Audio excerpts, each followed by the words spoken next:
Saddle height. Now be honest with me. How many times have you changed it? Up and down like a yo-yo, coach. It's a common question I get. What's my optimal height?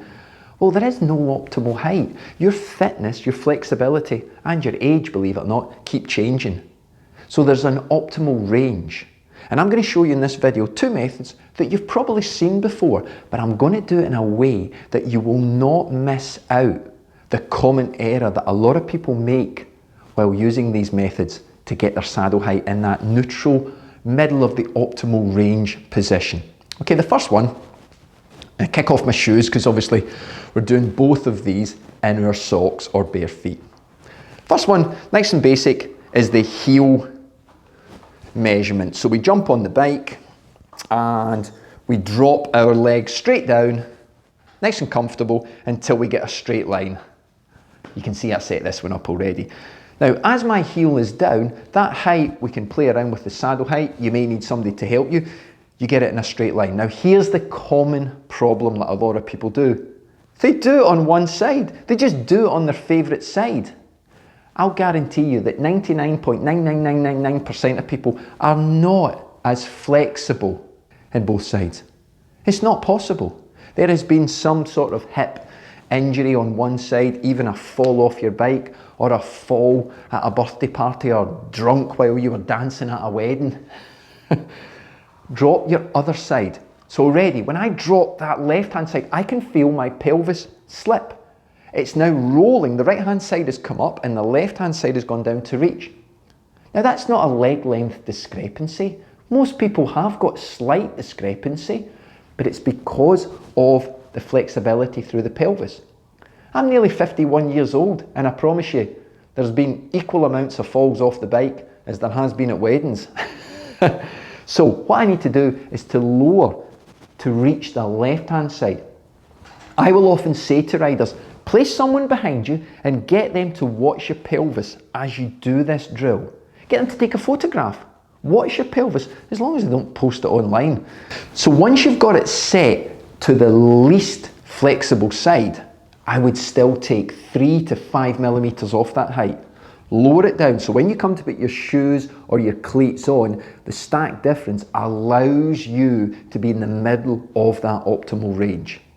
You do not want your saddle too high, I promise you. Of course, you don't want it too low, but the common issue is riders usually have it too high. Oh, my feet are sensitive climbing off those pedals. Right, the next method is using inside seam. And we're going to use the Lamond method. You've probably seen this. We're going to multiply the seam by 0.883. Hey, 0.9 is good enough. But again, there is an issue with this that a lot of people miss out on. So let me just climb over here. So you can see, obviously, when you're in the studio, I've got devices that will measure your inside seam fairly accurate, but this works. I've got a long spirit level. You can see I've got the plumb line mark, and what we're looking to do is we may need some help, someone to mark the wall for me. Don't do it in magic marker, please. Or do it in a place that's indiscreet, we can't see it.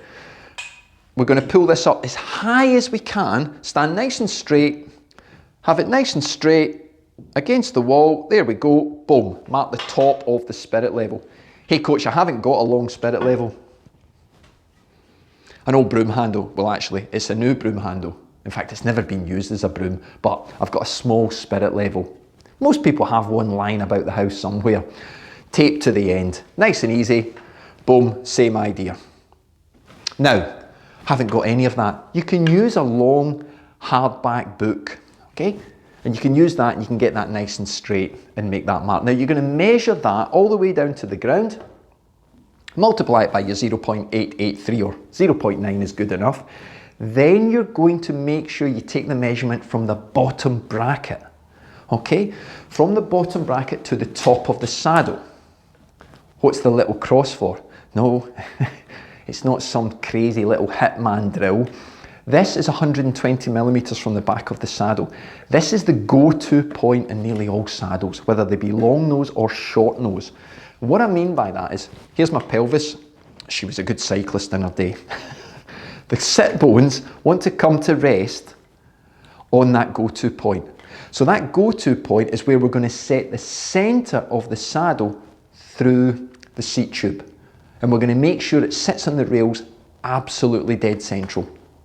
And we're going to do it on that point there. Okay, so that point's going to run all the way down, and that's going to give us that neutral point. Now, fore and aft is important, and the video I'm going to drop in next week will have fore and aft discussion. Okay, so once we've got our measurement, we do our multiplication, inside seam, I'll climb back through, and we take that, we go all the way up to the 120 point, boom, we measure. Easy? No. I want you to again take 3 to 5 millimeters off that height. Okay, because out on the road, we're going to be moving and sliding, and we don't know if we've got the fore and aft position in, but this will give you an ideal position. And you will start to give yourself feedback when you're riding. This does feel a little bit low, maybe I could go a little bit higher, but by starting in a slightly lower position, your pelvis will be more stable, and that's key. Hey, maybe you're more experienced and you have been riding with your saddle too high. So even just having someone look behind and look at the pelvis and see how she orientates through the pedal stroke will massively help you. Set up a little camera and do it. You've no idea how many riders I see, they've been riding for years and years. They've got tight glutes, they get pain in the lower back. This can actually radiate sometimes and cause neck pain, and it's all coming from the saddle usually being too high for them.